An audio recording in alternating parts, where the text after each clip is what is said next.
दोस्तों आज बात करते हैं सीजेपी की, कॉकरोच जनता पार्टी की।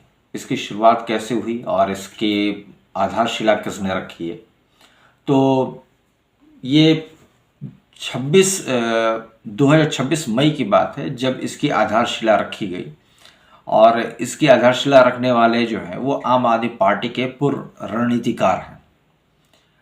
हुआ कुछ यूं कि हमारे देश के सुप्रीम कोर्ट ने और मुख्य न्यायाधीश ने सूर्यकांत त्रिपाठी जी ने एक टिप्पणी कर दी और ये थोड़ी सी विवादित हो गई कि भाई जो बेरोजगार युवा हैं जो सोशल एक्टिविस्ट बन जाते हैं, इन्फ्लुएंसर बन जाते हैं और सरकार पे हमला करते रहते हैं, वो कोई काम नहीं करना चाहते हैं और उनके पास इतना फुर्सत है कि वो आरटीआई कभी डाल देंगे या कभी सरकार के खिलाफ कोई प्रतिक्रिया दे देंगे। कहने का मतलब ये है कि उन्होंने कुछ बेरोजगार युवाओं को लेके ऐसी टिप्पणी कर दी जो एक बड़े वर्ग को पसंद नहीं आई है। और इसी के कारण जो है अपने देश में एक सीजेपी शुरू हो गई, एक सीजेपी पार्टी की स्थापना हो गई। आज इस पार्टी के स्थापना का 8वां दिन है और इसमें खास तौर से जो हमारे देश के मुख्य न्यायाधीश हैं उन्होंने साफ साफ कहा कि ये बेरोजगार युवा पत्रकार हैं। उनका इशारा साफ था कि ये वो पत्रकार हैं जो बेरोजगार हैं। अब बात यह आती है कि इस पार्टी को जो पहचान मिली है वो पहचान कैसे मिल गई है। तो ये एक आंदोलन व्यंग्यात्मक रूप से बेरोजगार, आलसी और हमेशा ऑनलाइन रहने वाले जैसे गुणों को अपनाने वाले जो लोग हैं वो इसके साथ जुड़ गए हैं। इसमें बहुत तेजी से वृद्धि हुई है, इसके सदस्य बहुत तेजी से बढ़े हैं। यहाँ पे आज इस पार्टी के जो सदस्य हैं उनकी संख्या इंस्टाग्राम पे 1 करोड़ से भी ऊपर पहुंच गई है और हर जगह से इसको लेके रिस्पॉन्स आ रहा है, प्रतिक्रिया आ रही है। कहने का मतलब यह है कि ये जो सीजेपी बना इसको लेके जो एक हाइप क्रिएट किया गया। अच्छा, मुझे एक बात और समझ में नहीं आ रही है। मैटर है बेरोजगार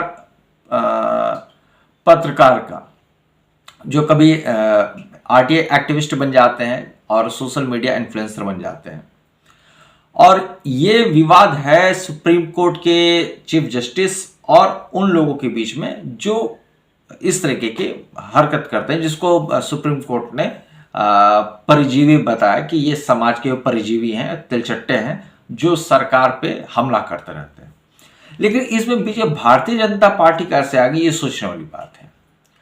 और इससे भी बड़ी बात तो ये हो जाती है कि जब इसमें बड़ी बड़ी हस्तियां शामिल हो जाती हैं और वो इसमें सदस्यता ले लेती हैं और कई लोग तो इसको प्रमोट भी कर रहे हैं और इस पे अपनी अपनी राय भी दे रहे हैं और बड़े सकारात्मक राय दे रहे हैं। और अब तो सरकार से सवाल पूछी जा रही है कि क्या ये जो सीजेपी बन गया है इस पे सरकार अपनी प्रतिक्रिया दे। सरकार सोचे कि देश के इतने करोड़ बेरोजगार युवा हैं और सरकार इस पे क्या एक्शन लेगी और सरकार क्या करेगी।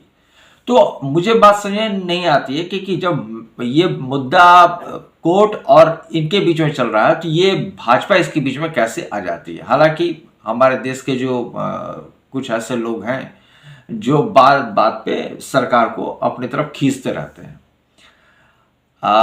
अब इसमें जैसे मैंने बताया कि इस आंदोलन में कुछ प्रमुख राजनीतिक हस्तियां भी शामिल हो चुकी हैं, तो उनका भी कहीं ना कहीं प्रभाव इस पर पड़ने वाला है, इतना तो तय है। और मीडिया जगत से देखा जाए तो काफी अच्छे अच्छे जो न्यूज़पेपर हैं नेशनल लेवल के, वो भी इसमें शामिल हो चुके हैं। कुल मिला के ये जो बनी है पार्टी, ये बेरोजगार, आलसी और हमेशा ऑनलाइन रहने वालों की एक पार्टी बन गई है और इसकी पहचान इसी से है। मीडिया का जमाना है, डिजिटल वर्ल्ड का जमाना है और इस परिस्थिति में, इस दौर में आप घर बैठे बैठे किसी को भी ऑनलाइन ज्वाइन कर सकते हैं। आपको कहीं बाहर निकलने की जरूरत नहीं, सड़क पर उतर के जन आंदोलन करने की जरूरत नहीं है। अब हालांकि सरकार का इसमें कोई इन्वॉल्वमेंट नहीं, क्योंकि सरकार ने ना तो आलसी कहा, ना तो तेलचट्टा कहा, ना तो समाज के परिजीवी कहा, सरकार ने कुछ नहीं कहा। लेकिन फिर भी सरकार लपेटे में इसलिए आ गई क्योंकि सुप्रीम कोर्ट ने बेरोजगार शब्द का इस्तेमाल कर दिया और देश के जो युवा हैं वो रोजगार नहीं पा रहे हैं, तो उनका सीधा सीधा मानना है कि देश की जो सरकार है वही लोगों को रोजगार नहीं दे पा रही है, इसलिए सरकार इसके लपेटे में आ गई है। अन्यथा सरकार को इसमें लपेटने का कोई मतलब नहीं था। मैं यहाँ पे दो बातें कहना चाहूँगा दोस्तों अपनी तरफ से। देश की बेरोजगारी और देश की गरीबी ये कभी खत्म नहीं हो सकती है, ये कभी खत्म नहीं हो सकती है, क्योंकि अगर आपको बेरोजगारी खत्म करनी है तो आपको स्किल्ड होना ही पड़ेगा, मेरा मानना है। और अगर आपको गरीबी खत्म करनी है तो आपके पास फाइनेंशियल नॉलेज होना ही चाहिए। अगर ये दो चीज़ें नहीं हैं तो गरीबी आपका पीछा नहीं छोड़ेगी और बेरोजगारी आपका पीछा नहीं छोड़ेगी। तो कहने का मतलब ये है कि वास्तव में अगर किसी भी देश से बेरोजगारी और गरीबी खत्म कोई कर सकता है तो वो इंसान खुद कर सकता है। अगर किसी की ज़िंदगी में गरीबी है, बेरोजगारी है, तो वो खुद ही उसको खत्म कर सकता है। सरकार कोशिश कर सकती है, सरकार आपको सहायता कर सकती है, लेकिन सरकार आपकी ज़िंदगी से 100% बेरोजगारी और गरीबी खत्म नहीं कर सकती है। वैसे आपकी इस पर क्या राय है जरूर बताइएगा। मिलते हैं अगली वीडियो में। धन्यवाद। जय हिंद, वंदे मातरम दोस्तों।